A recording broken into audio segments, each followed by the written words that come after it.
So what's up mga tol, no? Good morning po sa inyong lahat sana. So ngayon mga tol, no? Tuloy pa rin tayo sa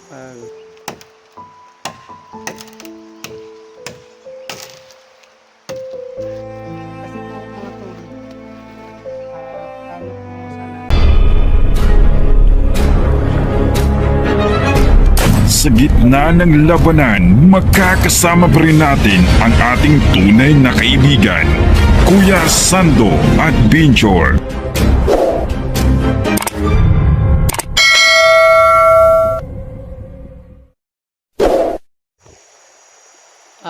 so what's up mga tol, no? Good morning po sa inyong lahat sana. So ngayon mga tol, no? Tuloy pa rin tayo sa paglinis sa bundok mga tol, no? Sa lahat po ng mga silent viewers ko, no? Sa lahat po ng solid supporters, sa lahat po ng mga FW, maraming po salamat, no? Sa panood ng video ko, no? So ngayon mga tol, no? Kailangan ko talagang putulin itong mga kahoy para hindi po ako mahirapan sa pagtatanim ng mais, no? So ngayon mga tol, no? Ngayon po mag-umpisa na naman ako sa pagputol ng kahoy, no? Kailangan ko talaga siyang mga tol, putulin itong mga sanga, no? Para hindi ako mahirapan sa pagtanim ng mais po mga idol. So ngayon mga idol, no? Tuloy ako dito sa pagputol ng kahoy, no? Kailangan ko ito itong chapin para madali po tayo magtanim ng mais mga tol, no? So mga tol, no? Umpisa na tayo.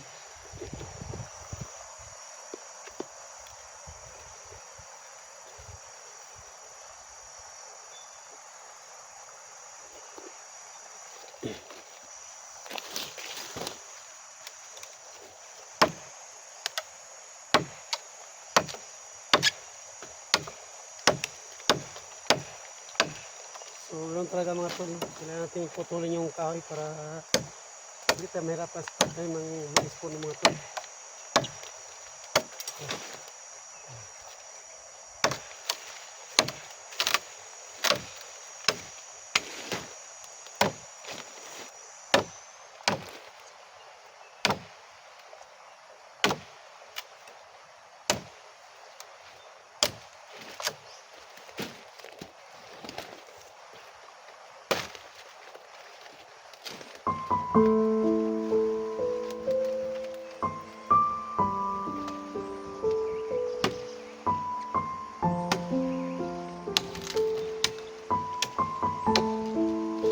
So ito talaga mga tol,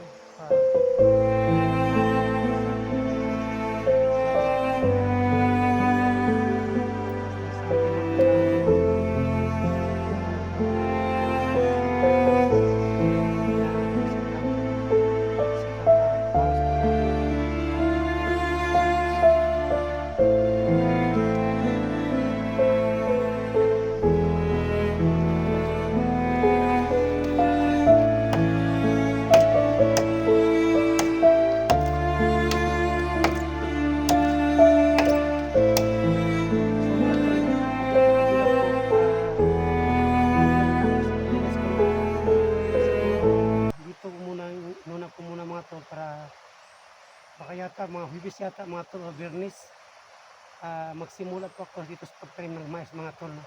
So kailangan ko munang inisin itong mga kahoy para hindi ako mahirapan sa pagtatanim ng mais.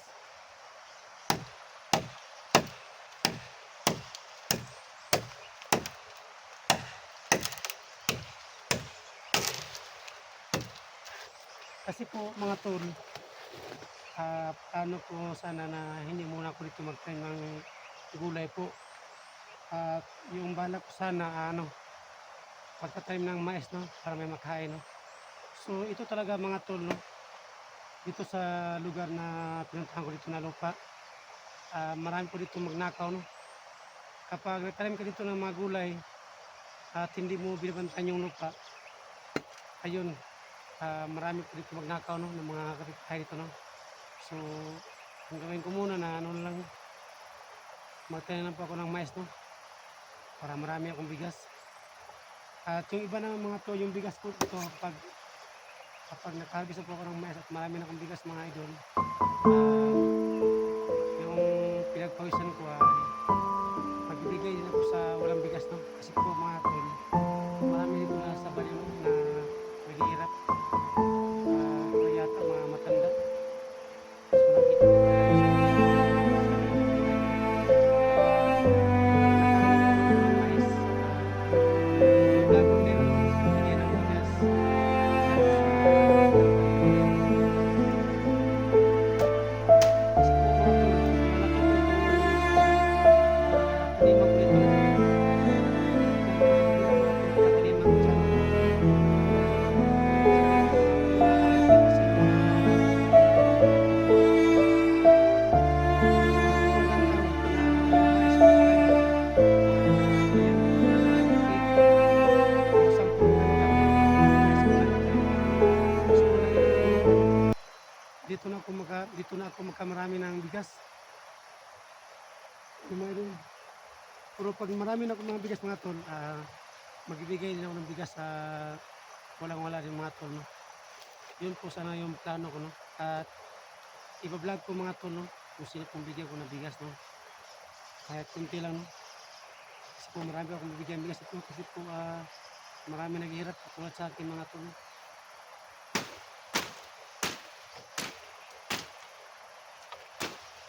Maganda dito mga tol kapag tanim ka ng gulay.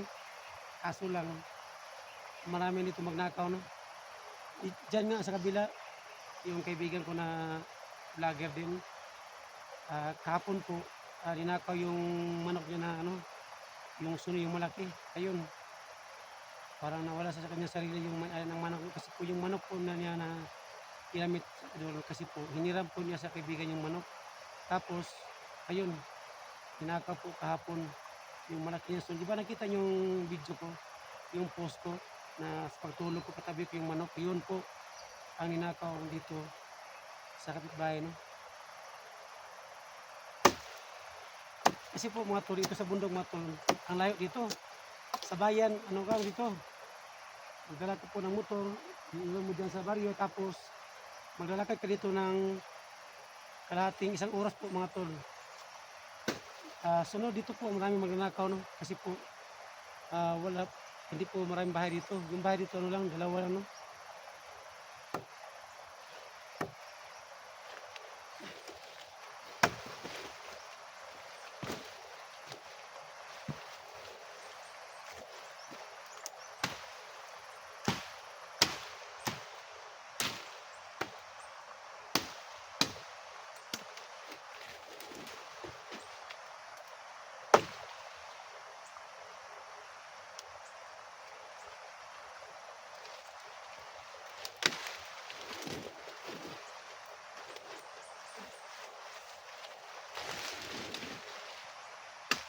So, kailangan natin linisin ito, no? Para pag time natin ng mais mga idol, hindi tayo mahirapan.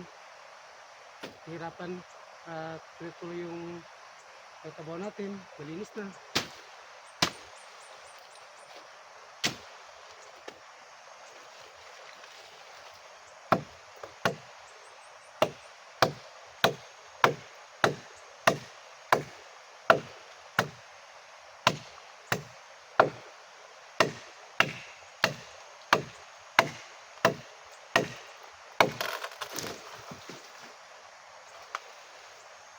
Ayun, ayun.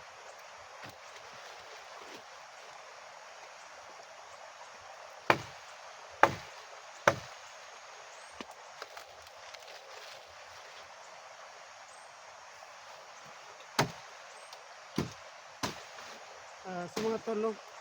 Pagkatapos dito ng pagtanim namin ng mais, dyan naman ako sa kabila, no? Sa kabila na po.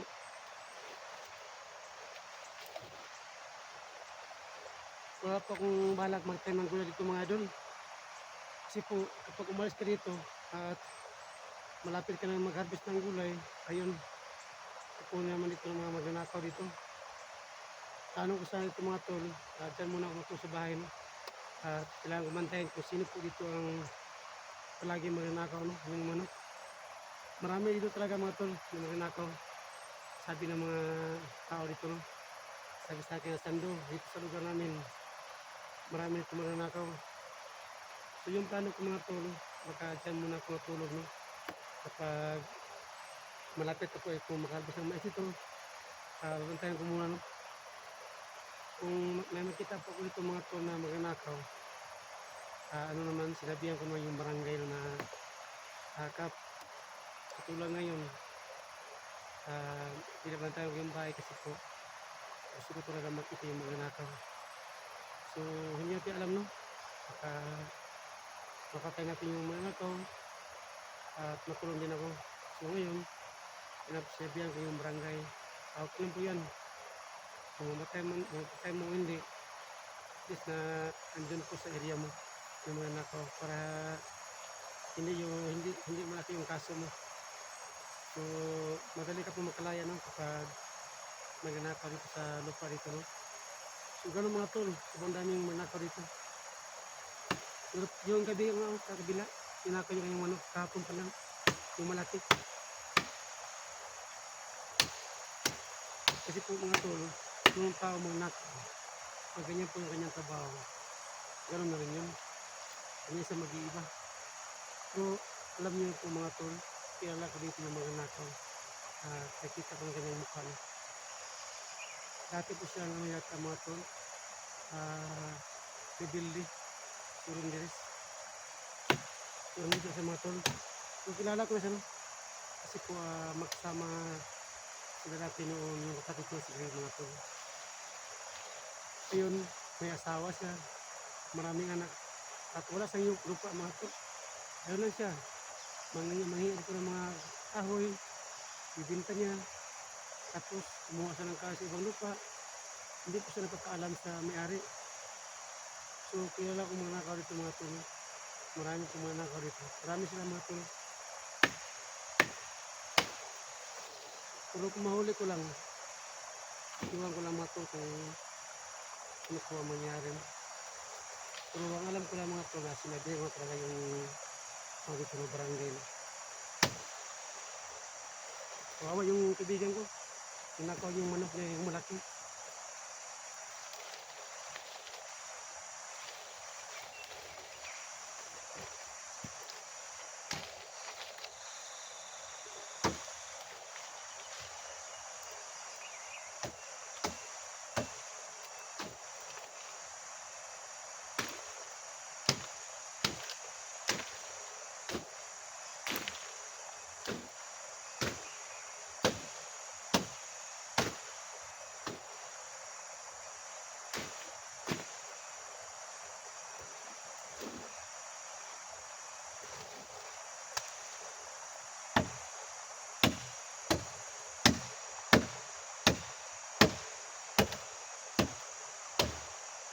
So mga tol, no?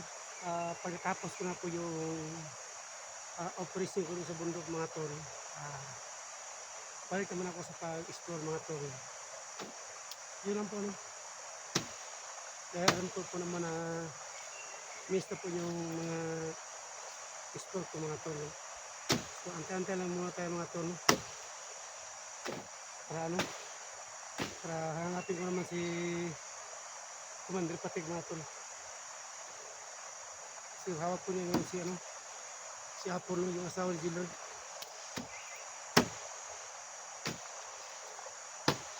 So dito mga tol, hindi po ako masundan ni Patig. No?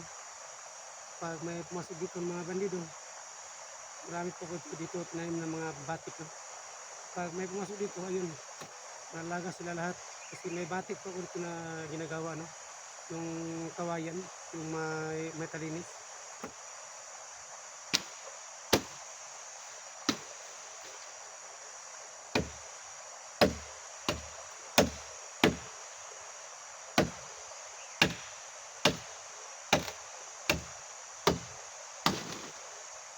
So sa taas pala, no, kay Ma'am Claudia, no, at po ma'am, at sa lahat po ng tumulong sa akin, no, maraming po salamat po sa yung lahat po, no, na walang sawa sa pagsuporta sa akin.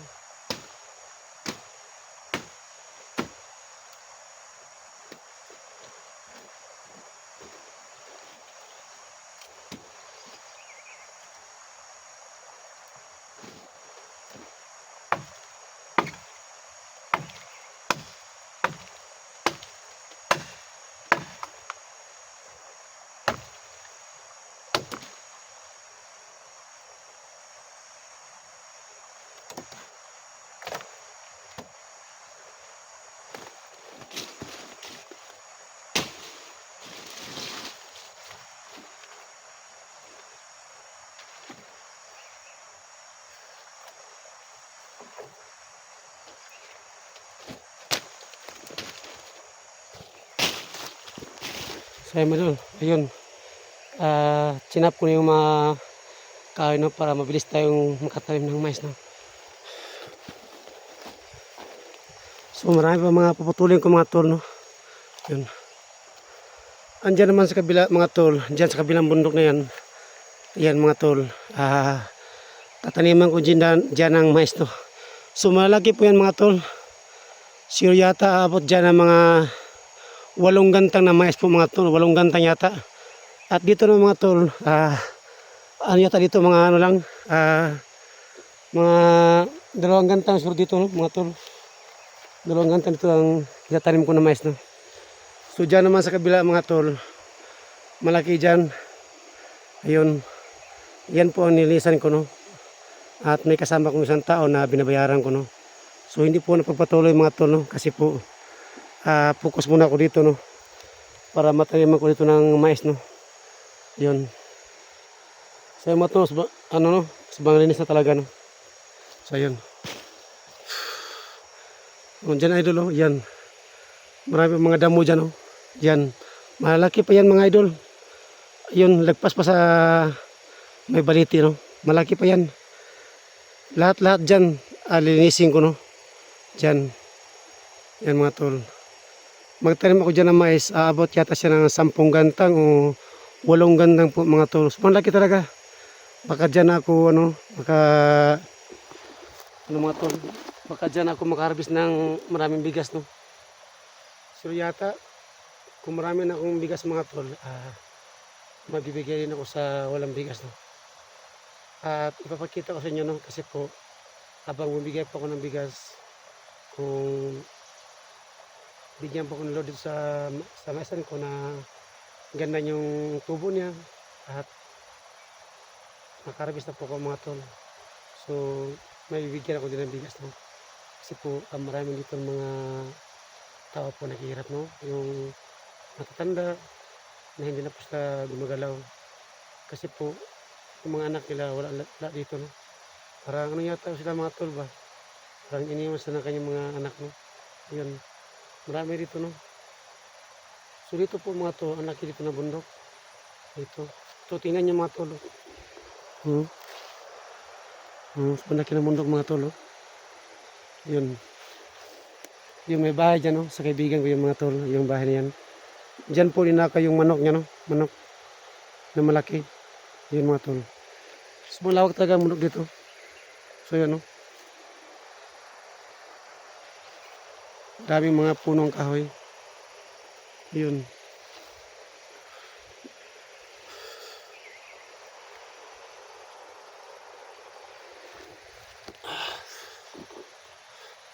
So mga tol no, sa ngayon po kailangan ko na magkatok mga tol kasi po hindi muna ako mag-video para tuloy-tuloy yung pagtrabaho ko dito no.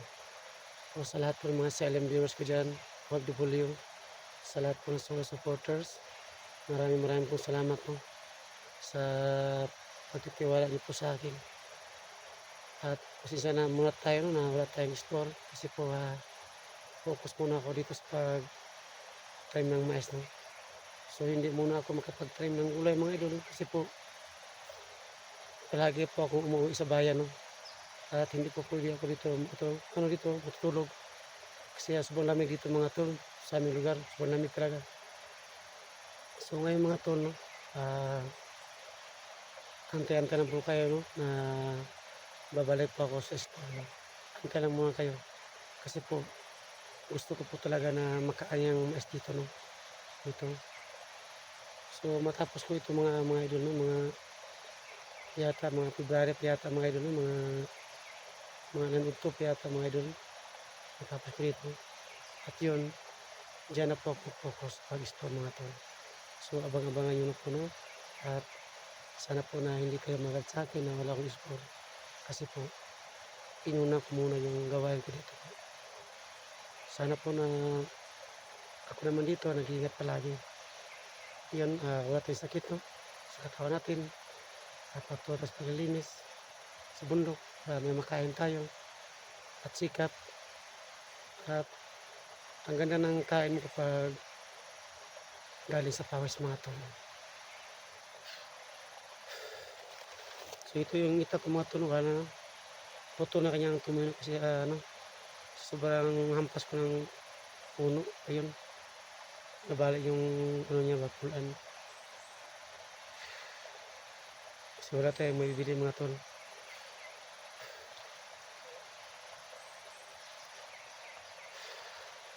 So mga tol, sobrang tahimik talaga dito na ako lang mag-isa. May kasama ko dito, doon sa kabila siya. Yun. Namumutol siya ng kahoy, no? Taniman din yan ng, ng mais, no? Yung kasama ko dito mga tol, siya po ang papa po ni MC Hunter 05 mga tol. Papa po ni Marvin, no? Ni MC Hunter 05. Yung kasama kong vlogger, no? Dito rin ang ama niya. Focus din sa pagtanim ng mais, no? So ayun, nag-usap kami kanina, yun, wala yung manok niya. So alam namin dito na marami talaga dito magnakaw mga tol. Dito. Kapag nakatanim kayo ito ng gulay, wala. Pagdating ng pag-harvest mga tol, ikaw lang po ang kanyang babantay na magnakaw dito. Sa tuwing aalis ka, dyan sila magnakaw ng mga tanim dito mga tol. Kasi dito mga tol, maraming tanim dito ng mga atsal, luya. Yung atsal dito nga, kahapon, may narinig po ako ng usap-usapan na ninakaw yung gulay ng atsal, no? Kasi po yung atsal mga tol, mamahalan ito yun. Umabot yata siya ng 500 ang kilo mga tol, yung atsal. Pero hindi palagi, no, na mamahalin itong gulay. May mura din, may dumating din na mamahalin yung mga tol. Pero ako mga tol, hindi muna ako magtanim ng gulay.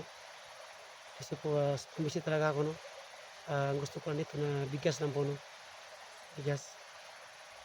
Kasi po mga tol, kapag umalis ako dito, naglalakad pa ako ng isang oras, no. Diyan po ako dadaan sa maraming bundok, no.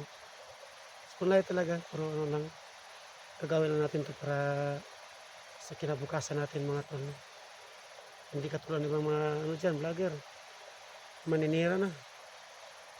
So kawawa talaga yung mga nagbago pa nag-vlog, no. Dapat sana walang siraan talaga mga tol. Dapat tumayo siya sa kanyang dalawang paa, magsikap. Tama yung sinabi ni Idol Kuya Buds, na magsikap ka tol, kahit ka sa dalawang paa para makaawang ka sa hirap. Bakit naman sila maninira mga idol? Ako pa sa kanila, ito sa akin dito, tayo ng mais para may maanihin tayo, di ba? So mga tol, no, maraming salamat sa nagbigay ng tulong kahapon, no? Si Ate Claudia. So kahapon talaga Ate Claudia, wala talaga akong pira ng kahapon. Yes, malungkot ko talaga kasi hindi ako makapunta dito, walang panggas ng motor, no? So ayun po, maraming po salamat kay Ma'am Ate Claudia, no, sa binigyan ng tulong kahapon, no? Kasi po kahapon, birthday talaga ng asawa kahapon. Ayun, nagbili ako kahapon ng bangos, no, ng 1 kilo. At yung naiwan na pira, binili ko ng bigas, no? Kasi po mga tol, nag-work na po yung asawa ko, no, dyan po sa Dole Company. May work na po siya. At ako naman dito muna ako focus sa sa paglinis ng bundok, no, para tuloy-tuloy ako sa pag-trim ng mais. So ngayon wala talaga akong trim na gulay, no, kasi po maraming magnakaw dito. Baka makasara pa ako mga tol, no, baka mapatay ko pa dito yung magnakaw, no. So na lang, iwas muna na tayo, no, para walang gulo. Kung may makita tayo ng magnakaw, ipaalam na natin sa barangay, no, para madali ko sa mahuli, no, para hindi malaki ang gulo. So ayun mga tol, no, hanggang dito po yung video ko, no, kasi po patuloy po ko sa paglilinis dito, no. At pasensya na po kaya na medyo pagaw, no, kasi po dito mga tol, ulan at saka init. Palagi po ako dito nagpunta sa bundok, no, at nililinis. Kasi po mga tol yata, Biyernes yata mga tol, mag-train na po ako dyan ng mais, no. At pagkatapos dito ng taniman mga tol, andyan naman ako sa kabila, no. So mga tol, hanggang dito naman po, no, at God bless po sa inyong lahat.